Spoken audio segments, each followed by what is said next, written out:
Hello, I'm Catherine and welcome to my second vlog entry where I will critically look at the way new media has rapidly transformed the working world. I'm a proud member of the millennial Generation Y. If you've been on the receiving end of our countless employment appointments, you probably already know that our generation likes to switch from job to job to job. We thrive off change and excitement in the workforce, so you won't be surprised when I say that in the past 18 months I have been interviewed for 7 jobs. All of these interviews were, in the traditional sense, being conducted in an office or a boardroom with 3 panel members and a scribe handwriting notes on loose A4 pages. In an incredibly rapid change, interview processes have come a long way since my last experience. More recently, I have been searching the World Wide Web and learned that I'm going to have to adapt to a new and more technologically advanced form of interviews through new media.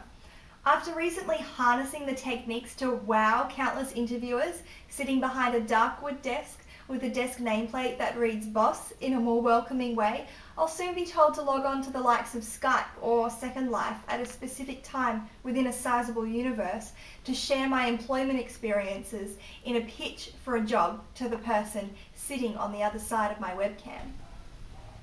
Given the recent rise of Web 2.0 and the subsequent increase of new media interactivity, this change is not surprising.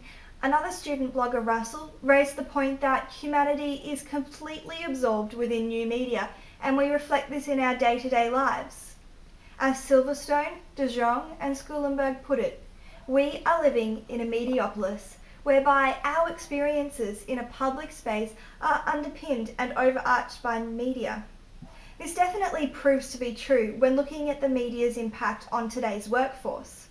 KCB206 proposed that job seekers see immense value in video chat software to save their own time and money. They're keen to work on lighting, framing and clothing behind a webcam as an alternative to flying for interviews on their own dime. And if I could look past my fear of a technological breakdown interfering with workforce assignments, I can see how it is not only job seekers that are driving this trend to save on costs, travel and hassle. Executives are turning to this new technology for interviews and meetings. As Castells argued, the basic units of operation have changed to enable a timeless society a high level of flexibility through a more portable office where humanity can work anywhere and at any time. In a broader sense, media also allows for more productivity in daily workplace responsibilities.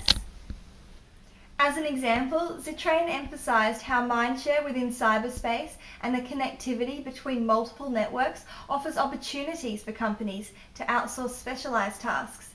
And I definitely support the idea that businesses have an increased ability to put work out there and draw in a much broader base of participation to achieve favourable results.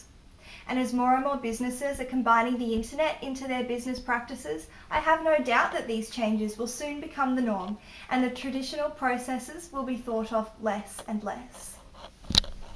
While this all sounds quite exciting and nerve-wracking at the same time, I have to question what this means for future employment. Castells offered a positive opinion to the fate of work and employment as he affirmed that technological advancements are continuously decreasing the rate of unemployment.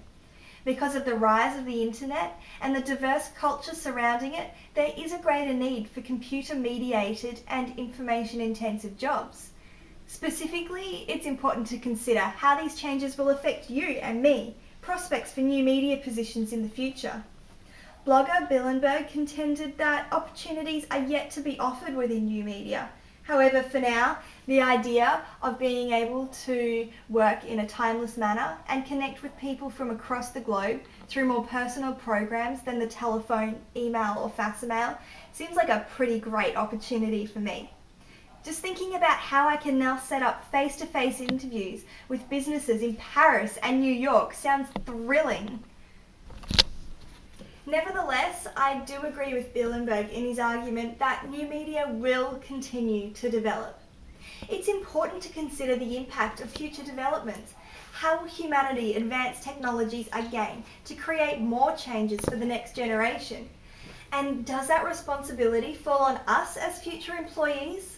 Ultimately, we should try to embrace this change because Even if we disagree, it's happening around us, and every day someone will come up with a new insight that will improve the workforce again.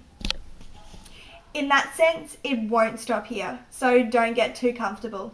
I suggest that we just go with the flow until a new idea arises and the future of business practices changes again.